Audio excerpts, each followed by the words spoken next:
And it just felt like, when I kind of woke up that day and felt like this isn't it, there was a higher calling from my soul to go more into my feminine side. Hello, my beautiful earthlings, welcome back. I'm really excited about this video. Also a little bit nervous. There's a little bit of a vulnerability party going on, but it's stuff that needs to come out. It's stuff that needs to be released and put out into the wild, and we'll just see what happens with it. So here we go. There are going to be some changes to my business as far as what I share and the products that I create. And this has been coming for about a year and a half, or rather I've been ignoring the beautiful signs and symbols from the universe about what I'm really truly meant to do with my business and with my soul gifts. And I've just been ignoring them for so long. So I'll start with part one of kind of what happened to sort of ignite this pivot. And then part two of this video will be all the sort of juicy little symbols and signs that the universe has been basically yelling at me for the last year to make this change, to make this shift, to make this pivot. So let's begin. So about 2, maybe 3 months ago, I woke up and I just felt so lost. I felt like I didn't know who I was, what I was doing, what I was offering to the world. It felt like everything I had been doing outside of my actual sessions just felt like it completely lacked depth. And there was this really big part of me. It was like this really loud whisper. It wasn't fear. It was for sure my intuition saying, this isn't it, which was so conflicting because I have this beautiful gift where I can channel and communicate with light beings and ETs. And that's like the only thing I should be doing because I have this gift, right? So I started to feel a lot of shame and guilt of, well, if I'm not meant to be doing this, I'm gonna let so many people down, or what will people think if I kind of do start to go down a different path? There was just a lot of imposter syndrome and shame and guilt surrounding making a change in my business as to what I offer as far as my gifts go and my light and all those beautiful things that sort of define our purpose. And I think why, the day that I woke up and felt like everything was lacking depth, I realized how performative I had become with my channeled guidance and my channeled information. It didn't start out like that. In the very beginning, I've always been such an open person. I love sharing everything with you guys. But in the very beginning, I would just receive something cool and then be like, cool, I'm going to share this with people.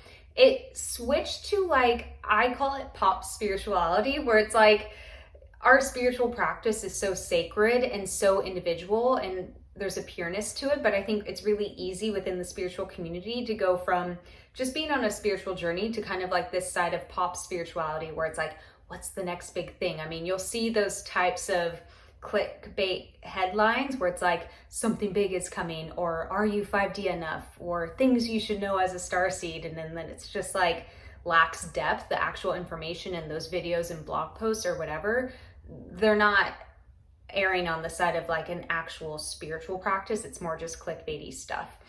And I kind of fell into that, obviously not on purpose, but it felt very performative. I heard other channels say sometimes it feels like dance monkey dance, like channel for us, like show us what you can do. And I felt that where I was getting a lot of external validation for my channeled guidance. I mean, I was sharing really out there things, completely received through my guides. I wasn't like going on the internet and researching or learning about this stuff. And it felt really good to share that. And then again, it was a very thin line where suddenly I was like feeling stressed because I wouldn't feel like channeling or receiving guidance, but I was like, I have to give them something. I have to share something cool. And I almost went into like maybe connecting with my guides with the intention of show me something really cool to wow the people. Like that was my sort of subconscious sort of storytelling going on. And it's kind of like rightfully so. I mean, it's like I would have people in my DMs kind of ask for that. They'd be like, what's your energy report? Or so-and-so said this, what do your guides say? It just became like this big, weird thing where it didn't feel authentic or it didn't feel aligned. And I love sharing everything with you guys. It's not that, but I just felt like this sort of need or effort or force to make sure I was always sharing really crazy out there things because I was getting external validation for it. And so again, it felt performative. And I think for me in the very beginning, when I started my spiritual practice, it just felt so, I don't want to say pure, but just so sacred and deep. And I was kind of looking over my YouTube videos and like, man, I kind of wish I didn't share that. Like, I wish I kept some of it for myself because it really was personal and really was something only I could understand.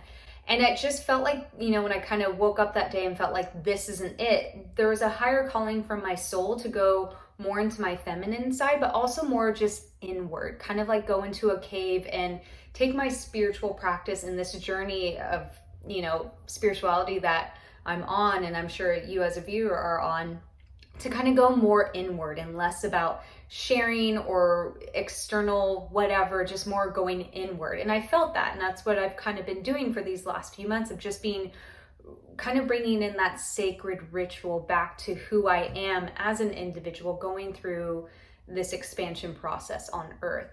And that's felt so good. And so kind of setting aside, this need or want or desire to, quote unquote perform, meaning create content and video that kind of has that wow factor. I just kind of sat back and I'm like, if something cool comes through, great. But again, it brought me back to, but this just doesn't feel like it's it, which is challenging because I know I will always be a channeler. I know I'll always be psychic. It just, the higher calling was, yes, I have these gifts, but I'm meant to utilize them in a different way. And something really interesting that my guides reminded me of, for my channeling sessions, I would go into a trance channel, and they started hinting, do less trance channeling, do more conscious channeling, so you can build that strength and trust in your consciousness sharing information and perspective alongside ours. And so I started doing that where I wasn't in body channeling. And it makes sense now because they are preparing me to trust my own gifts as I show up. They've always said trance channeling and body channeling is not like the highest form of sharing your gifts or being a channeler. They're like, we are much interested in seeing what you have to say on the subject when you are speaking from your heart space or from a place of truth. And just another thing too, it's, I've had for a year and a half this course idea to teach you all how to communicate with light beings, because that's what I get the most of my DMs is, how do you do this? How can I do this? And it's been like pulling teeth. It just won't flow out of me. Again, it's been like almost a year and a half, 2 years. And I'm like, I just don't know how to create this course. And so to me, it's like, there's so much force and effort there that it was just a reminder, maybe again, this isn't it, which is so scary and alarming. And there's just a lot of emotion coming in with that. And so going into part 2, I thought, okay, this isn't it. Then what is? What is it? Let's do this. Universe, spirit guides, what's it then? So through this existential crisis, I started to wonder, what am I naturally really good at? What do I see very clearly? What just comes so effortlessly for me? And I also redid my authentic code within To Be Magnetic, which is like a manifestation inner child healing reparenting course. And your authentic code is sort of like the 4 elements that describe your life, and you kind of want to make sure those elements are always a part of each and every day to feel the most close to your authentic self. I mean, there's so much more to it, but it asks a series of questions like, if the 4 top things you would spend all your money on, the 4 top things you spend your free time on. So like with the money, some people might say clothes, travel, business, what have you.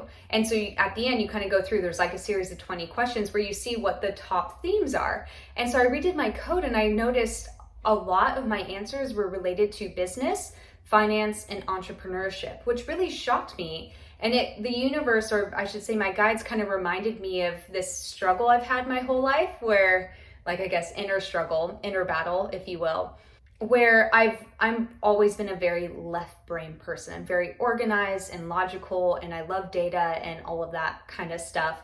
But I always secretly was so jealous of the right brain creative people, and I would try to be more right brain and kind of hide that left brain side of me. But I'm very good, I really thrive in a left brain situation, the logical, critical, organized data side of, life. But I would always kind of bury that side of me. And it's been trying to come up more and more and more. And seeing my authentic code of really answering those questions honestly, and realizing I read a lot of business books and blogs. Every morning I'm subscribed to several newsletters. So it's every morning I have 15 emails from various business, finance, entrepreneur blogs and whatnot. I'm I love this stuff. I love researching. I love learning about this, the business or entrepreneur side of things. That comes really naturally to me. I mean, truly so naturally to me.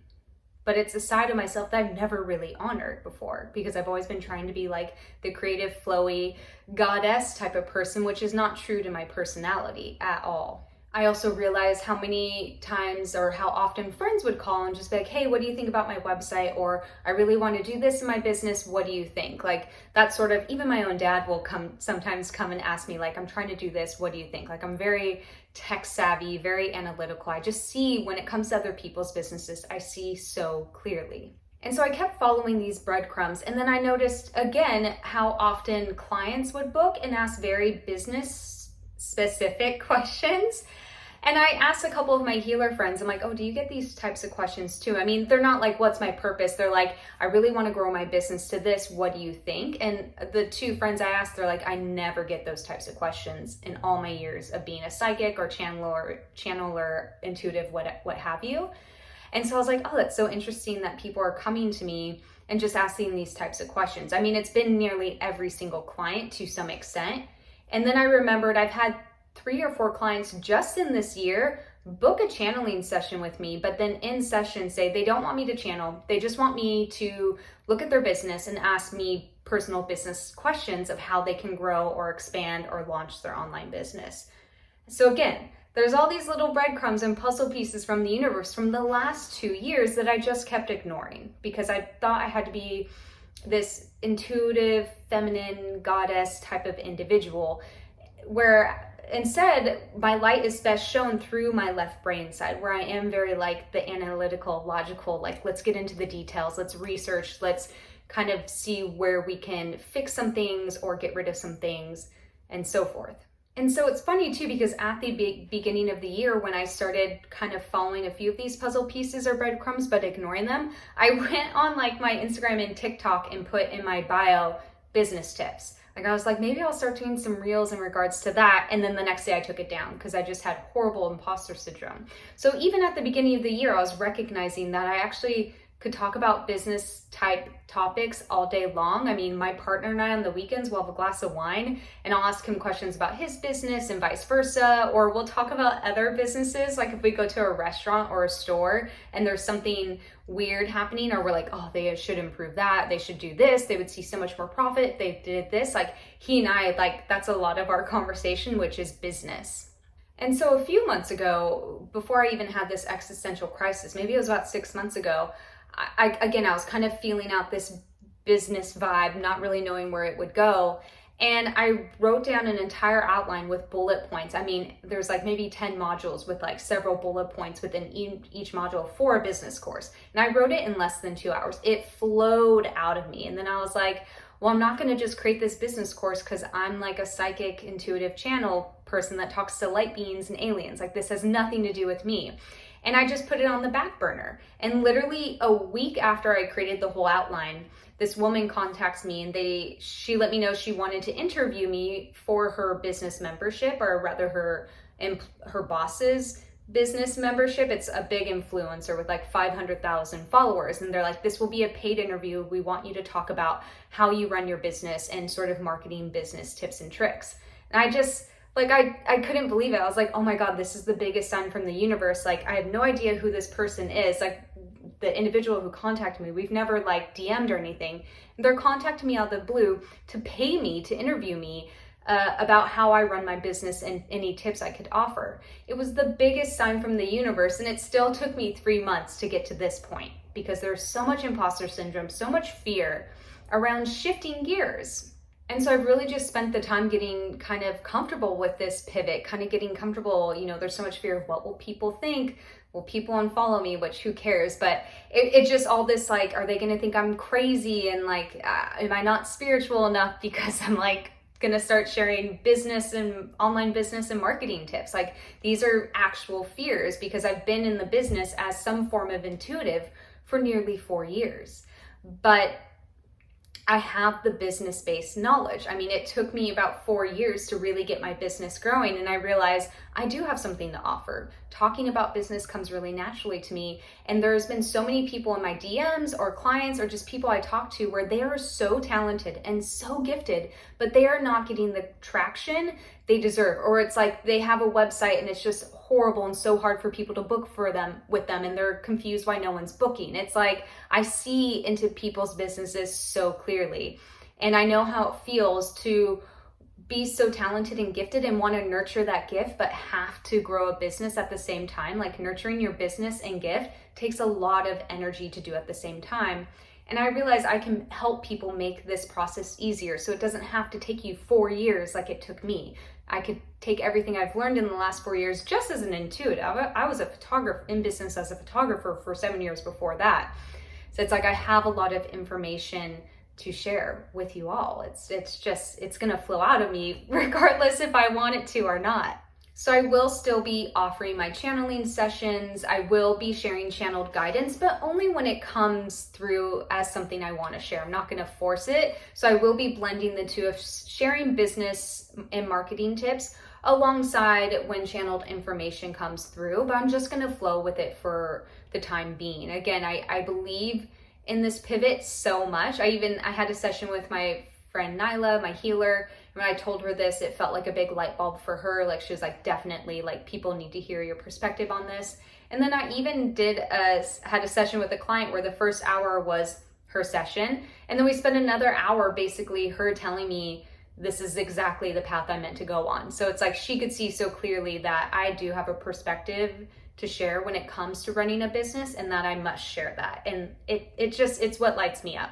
Since owning this sort of shift in my business, I have like 3 months of content already planned out. I get excited to wake up and like share this information with you guys. So I know I'm on the right path. I don't know what it will look like for the future, but for the time being, I'm going to share more content based around growing your business, more videos, sharing channeled guidance when it feels good, and just flowing and seeing kind of what happens with it all. So thank you guys so much for sticking around and watching this video.